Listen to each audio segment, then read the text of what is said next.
Welcome to another episode of Ecom Experiences, a podcast for e-commerce marketing leaders who want to grow and scale their brands faster.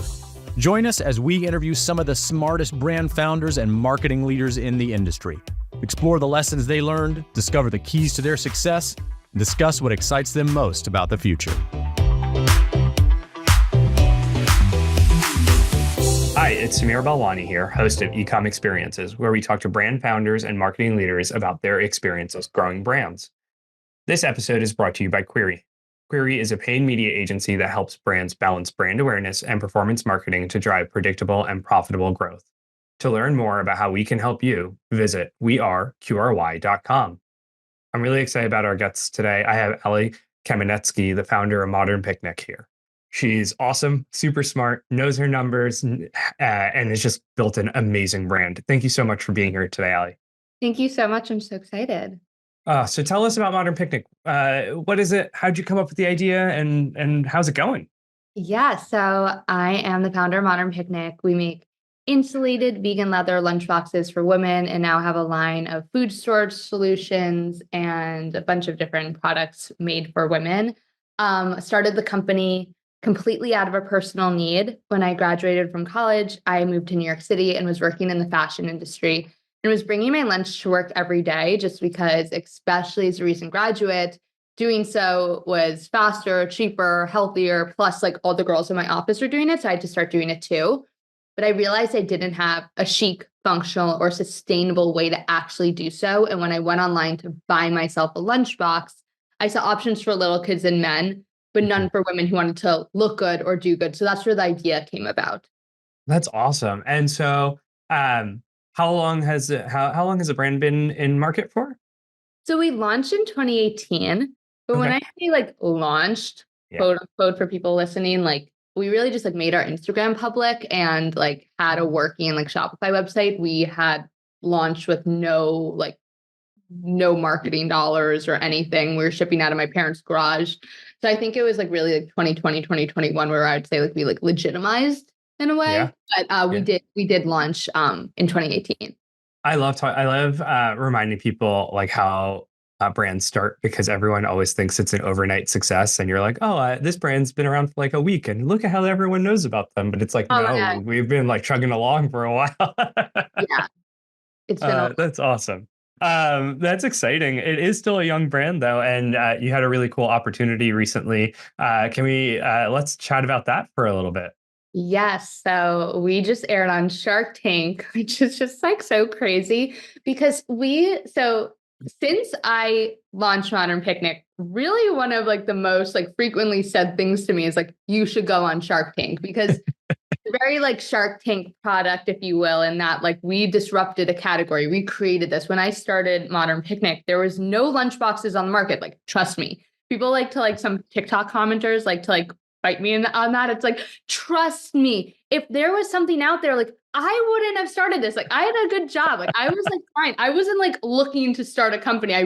This just like came, I needed it for me and myself and for my friends. And so anyways, there was nothing out there. And so when we launched, it was this like category disruptor. And so and even now people are like, oh my God, you should go on Shark Tank. You should go on Shark Tank.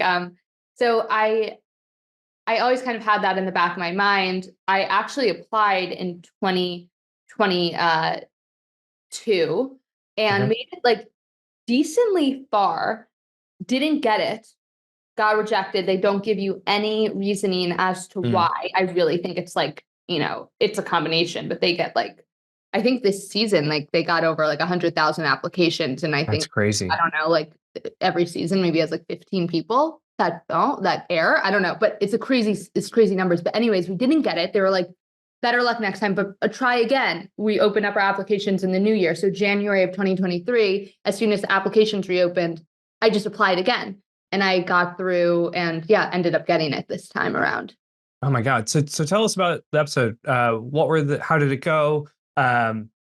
What did you learn? I think that's always the biggest one. Yeah, well, I was like so excited to talk to you about this because a big topic of conversation on my episode was about like marketing spend. And I know that's just like a hot topic, just like in general right now and for consumer businesses. And so anyways, for Modern Picnic, we did not walk out of the tank with a deal, which was definitely disappointing. And like I went in, I think specifically, I was like, of course you go in like thinking with high hopes. And but anyways, it was, despite not getting a deal, it was an amazing opportunity, like a once in a lifetime opportunity. I think like that part hasn't hit me yet, that like I have to be just so grateful that like this is just such a cool, take business out of it. So cool. Like I can tell like my future kids, like we were on Shark Tank or whatever. But anyways, we didn't walk out with a deal. It was a really interesting experience. And it was very, like, if you watch our episode, it was very, very finance heavy episode, very focused on like the numbers of the business and like that's awesome. So what was, I guess if you were to say, what was your one biggest takeaway from that conversation? What have you taken away? What have you changed? Has it helped? I guess is the big question mark, right?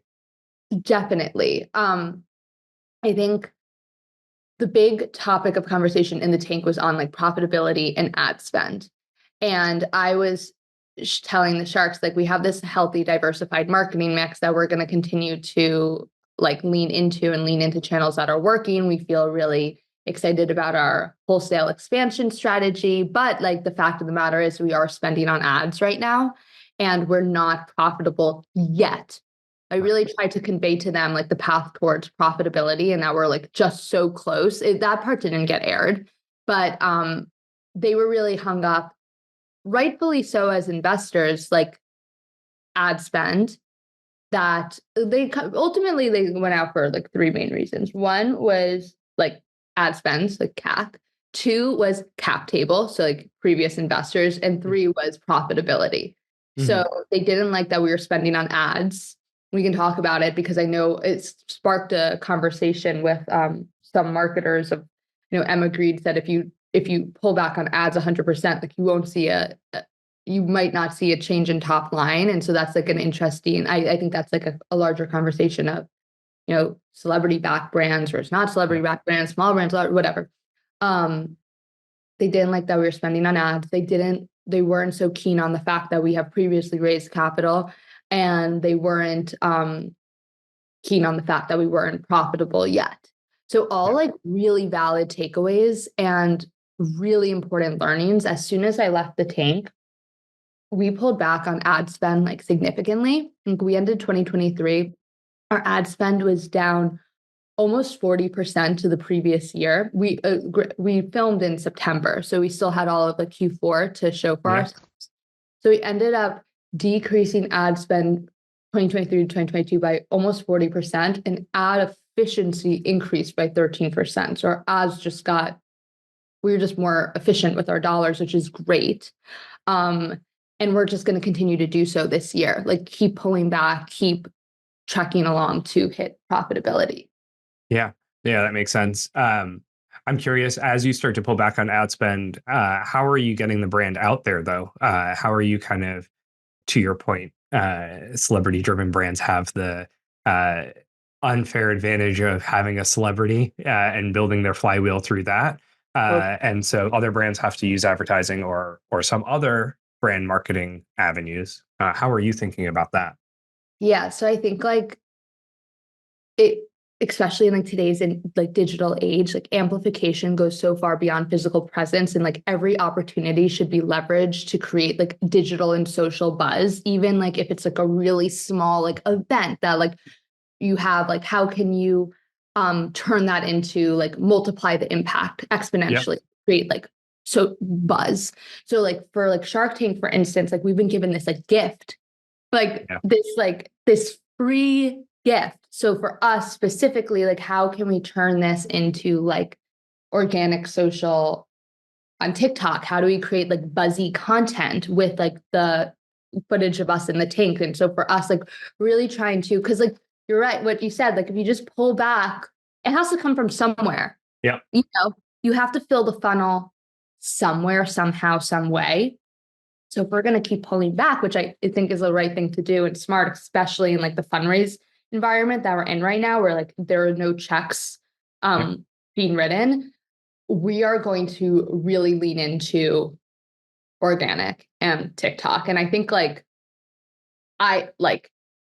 I have a responsibility as a founder to step it up when it comes to that too. I think we've seen in the past couple of years, especially the past year, people want to see who they're buying from. They want to hear the story. They want to feel connected. And you're seeing a lot of founders become that front facing figure of the brand. And I think that's not my natural instinct, but I'm really, since Shark Tank, it's time to at least give it a try. So right after this, I have I would never normally do this, but I have blocked out a half day to just churn out TikToks. Yesterday I did an hour-long TikTok live. I would never normally do that because I'd be oh, I have so much to do. I need to send out these emails, whatever. But it's so important now. So we're really trying to turn to that. It's so interesting you say that. So my perspective on this is because I think it is a big question mark around how much ad spend is too much ad spend. And what you'll hear from me is having too high of a ROAS generally is a indicator that you are under investing in your media. And so trying to find that balance is key because you do need to drive top line revenue growth and kind of fuel the fire for tomorrow's purchasers. What I would say though, and what I tell a lot of people is, if you decide you want a higher ROAS, that is fine, as long as you have found a more efficient channel for introducing the brand to new people. And so people look at celebrities and go, hey, this is a celebrity-driven brand.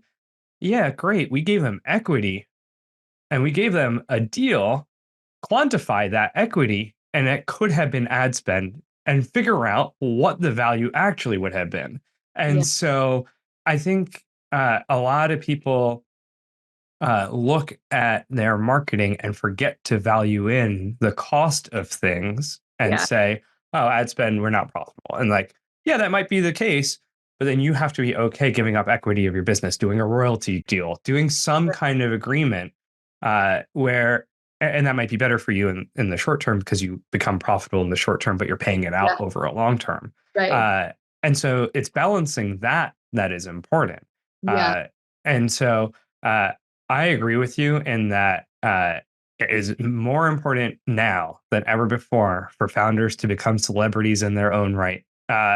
And you, whether you like it or not, are spending that money because you're investing your time into it. Right? And so your time has a value against it too. It's just it's new age. You have to evolve and be agile with marketing. Oh my God, when I started Modern Picnic, we didn't spend $1 on ads for the first 2 years. And then we just got a little sliver of the golden age of put $1 into Facebook, get $10 back for a little bit right before iOS 14. But it's just different now. And you have to figure out and that engine for profitable growth and fine tune it and come up with that balance. Folia, who I want to introduce you to Folia because she runs our ads. And we've been having a lot of tough conversations because it's even when you we want the high return, but it's gonna come with top line growth.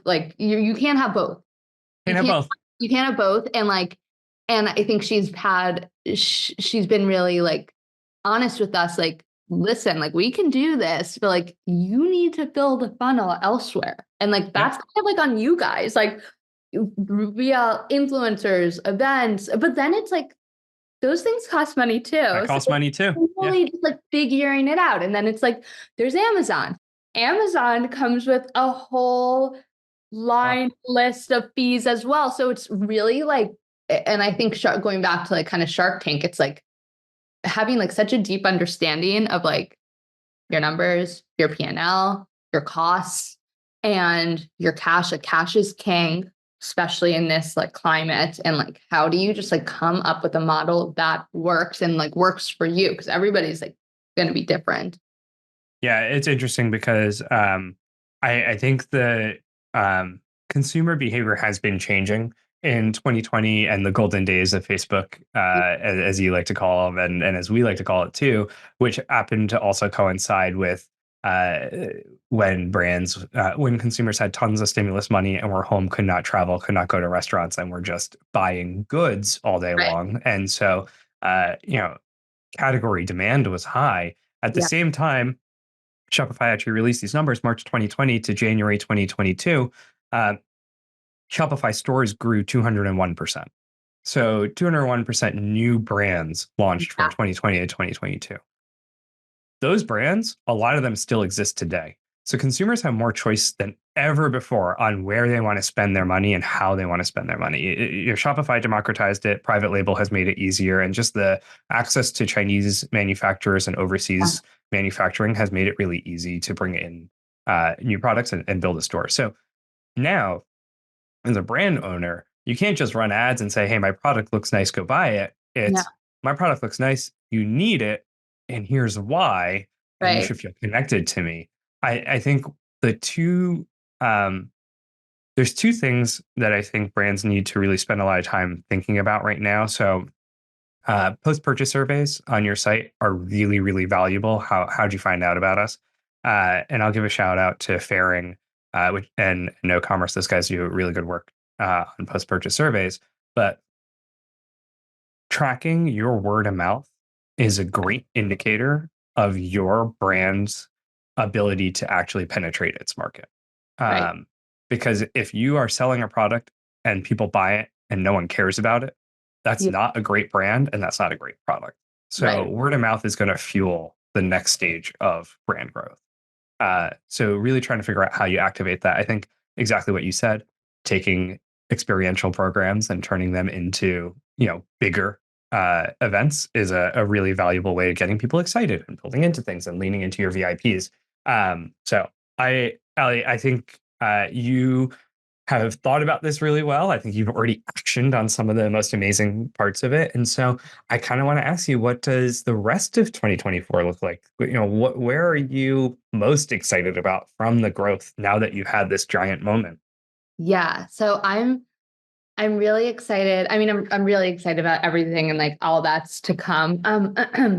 We just launched into a new category, it's actually been a couple months at this point, but we just launched food containers. And actually, interestingly, this makes sense, but it was our highest volume driver during the Shark Tank weekend, our food container, which kind of makes sense. It's $20. Our AOV is $150. So it's our lowest price item on our site. It's gender neutral. Everybody could use a food container. And I think there is a cohort of Shark Tank viewers that really are so passionate and watch the show and want to own that Shark Tank product. And so that was our food container for us. And so how do we keep creating content around the containers and activating around the containers? So I'm really excited about this product category expansion. And then I'm really excited about our distribution channel expansion. So we started going, and you actually hear me talk about this in the tank a little bit, but we started going wholesale in this past year in 2023. And we launched with Saks off Fifth, the Container Store. We're on some marketplaces like Loop and Tie and Snack Magic, and we're now on Amazon. And so while we were before 2023 a purely 100% D2C brand, we now have this three-dimensional distribution strategy, which is really exciting. And we're actually, by the time this episode airs, because we're supposed to be launching on Monday, so it'll definitely be out by then, hopefully, knock on wood. But we're launching at Bloomingdale's next week too, which is so exciting. They've been a dream retailer, and that's been something that's been in the works for literally 3 years. So I'm really excited about that, and how do we create content around these launches, and how do we keep kind of growing Modern Picnic profitably. I'm also really excited about finally hitting profitability and becoming this self-sustaining, healthy business. Not that we weren't before, but I think it was just different. We were raising capital, and it was this growth at all costs, and it's just changed, So I'm excited to kind of rebuild and go back to basics and take all of the Shark's advice to heart and keep doing what we're doing, but doing so more efficiently. I love that, because I think that going back to basics is pretty much where a lot of people are starting to rethink and revisit, because you're right. When you could raise dollars pretty easily, it was easy to have bad. Spending other people's money. It was there was, you raised and you're oh yeah, I'm going to be raising another round in 6 months, and I'm going to be raising another. And there was never a end to it. And it was just I think this is going to, I know this is going to force brands to really have to go back to basics. And do you have a good product? Do you have a good brand? Do you have a community? People don't buy products anymore. As you said, like there's like so many more companies now. They don't buy products, they don't buy brands, they buy part of a community. And like, how do you kind of create that? And if like you can't do those three things, then like it's going to be really tough. And like we're seeing that firsthand. I think everybody's really feeling that, even if you have all those things. Yeah. I also think the retailer integrations that you're doing are so smart because I think one of the things that people forgot is that retail is where you have product discovery, walking through a store and seeing new products there. And it's more a showroom than it is like a sales channel sometimes, right? Like it's okay for you to look at a retailer and say, okay, our margin's really thin here, but it introduces the brand to a whole host of people, and it's part of that. I like to tell our partners, chalk some of it up to just marketing cost. That's kind of the reality of the situation. I just had this conversation with an investor who's like a finance guy, really like not he's wonderful, wonderful, wonderful, but like very just like numbers only, black and white. And I was trying to like, explain how these like going into the Container Store, like all of these moments, like going back to how do you like leverage like amplification goes so far beyond, and how do you create buzz in a social moment? I was like, it's really, yes, marketing. We're in the Container Store, we're on Bloomingdale's, like in Saks, like it's like, forget about the don't forget about the numbers because they're really important, but it's like, it is brand. Don't forget about the secondary elements of it. It creates brand trust. It creates brand like relevance. And you get to leverage other partnerships. Like it's like Shark Tank too. Like we were a no, but like you bet your ass the second we aired, I reached out to every wholesaler who's like been like on the fence with us, or I was responding and like, hey, we just aired on Shark Tank. Like it is in your best interest to get us up right away. Like let's do this. Like let's or like sending the clips to the QVCs of the world and being like, I can throw me in, coach. Like I can talk. Like you just throw me in, like, or like sending it to PR and being like, I just went into the tank and got a no from all of them. Like, here's my takeaways, or like talking to you and being like, let's talk about it on a podcast. Like taking a moment and like stretching it as far as you can with like $0. Yeah, I think that's really smart. I love that. And so, I know we're coming up on time and I want to be respectful, but here's my last question for you. And I think this is the one I was most excited to ask you. New founder, they're just getting started. You have learned so much. What are the 2 or 3 main things you tell them? I think the thing I love is sometimes no just means maybe later. I love that. If I'm an example of that, oh my God, like I applied to Shark Tank, got rejected, went on to Shark Tank, got all no's. Like, it's like, just keep going. So sometimes no just means maybe later. And then this is actually a cool story to end on. The power of a thank you note. I think people forget this. Like, after every single investor call I get off of, whether it's a no or it's a yes, I send a thank you note. Any networking call, send a thank you note. On a podcast, send a thank you note. This is a funny story. And like, I can't even believe this, but when I aired on Shark Tank, I sent Mark Cuban a thank you note just because I was like, why not? I mean, why not? I mean, you learned a lot, right? Yeah. And I was just like thanking him for his time and just giving I was really scared I didn't message him after we filmed because I didn't want to like, they kind of say like, go away and you'll hear from us when you hear from us. I didn't know if we were airing, but once we aired, I sent him a thank you note. And when I was trying to find his email online, I came across an article that's like a CNBC article that says like, Mark Cuban gets over 1,000 emails a day. Like, here's how to get his attention. And I was like, oh God, like whatever, I'm just gonna send it. So anyways, I sent Mark Cuban a thank you note. He responded within 2 minutes saying like, how did airing go for you? And I was like, oh, are me and Mark Cuban like chatting now? So I responded and said like, it's been great, and gave him some information. And he's like, awesome. Like, reach out to me anytime you want. Oh my God. That's awesome. And I was really sitting on it. I was like, oh, like, this is stupid. Like, maybe I wasn't taking my own advice for a second. I was like, this is going to go like, there's no way. But it's like, just send, if you're starting out, even if not starting out, sometimes no just means maybe later, like keep going. And the power of a thank you note, because like you can't do this alone. Like you're gonna have, and people are willing to help, but like follow up with them and stay in touch. Look at us. I think we met in like 2019. We've never worked together professionally, but we just like stayed in touch, and like we've like always kept each other up to date and like checked in every now and again. And now we're like, it's like so cool. Yeah. I mean, I am very thoughtful around that. So I'm in the same page. I always send a thank you note, even if it's a one-liner. Like it doesn't need to be very thought out. It can be, if you have stationery and you know the person's address, send a physical one. If you don't, send an email. I think it's super valuable. And then I keep in touch with people constantly. That is my role as a founder. That is how I learn. That's how I expand my knowledge. That's how I meet people. Like, I know you're going to introduce me to people. I'm going to introduce you to people. We constantly have these conversations. And then when I launch a podcast, I go, hey, Ali, you want to come on the podcast? It's great. So, I think the power of a thank you note and the power of network.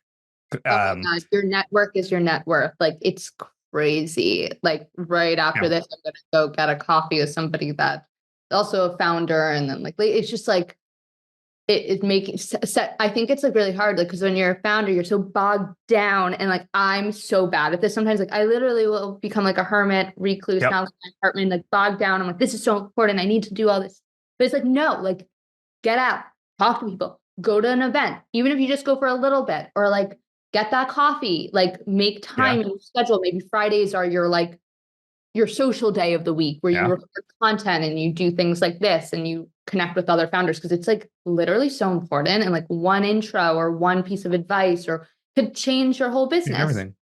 I also, if I could tack on to your one piece of advice, Ali, around the networking pieces, do it with no ego. No one is above or below you, because you might not want to talk to that other founder because you're going to go, oh, what am I going to learn from them? Or like, they're just starting out. How could they?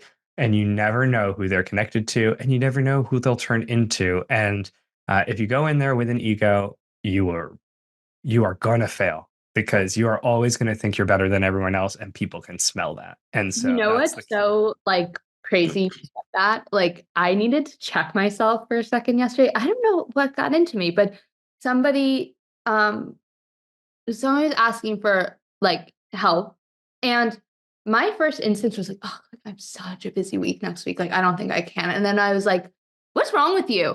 Like, are you kidding me? Like, send your Calendly link and like get like, it was very short lived, because I will talk to anybody. I'm always willing to help. But like, sometimes you have to check yourself and like keep yourself in line. I was like, what is wrong? Like, literally the only way anybody's ever gotten anywhere is like through like power of community and helping each other and networking. And like, everybody's always started from nothing. And so anyways, I was like, I very quickly like corrected, and like, we're talking next week. But like, my first instinct was like, oh, like, so like, I'm busy. I'm this, like, it's like, what's wrong? I'm telling you, my wife, I give credit to my wife on this one. She's the one that reminds me of this. She goes, you were that person one day. And I'm like, oh yeah. And she's like, you wouldn't have gotten to where you are today if people said no to you. I'm like, all right, yeah, that's fair. Yeah. So I love it. So Ali, thank you so much for being here. I love talking to you. I have so much fun. I feel like it's amazing. All this time. Hey, this is so Ali, I'm assuming you want people to go check out Modern Picnic and buy some stuff. Yes, of course. So we can be found at modernpicnic.com, Modern Picnic on TikTok, Instagram, Pinterest, anywhere. Maybe we can give a discount in the show notes for your viewers. But thank you so much for having me. This was so fun. This was so much fun. Thank you for being here.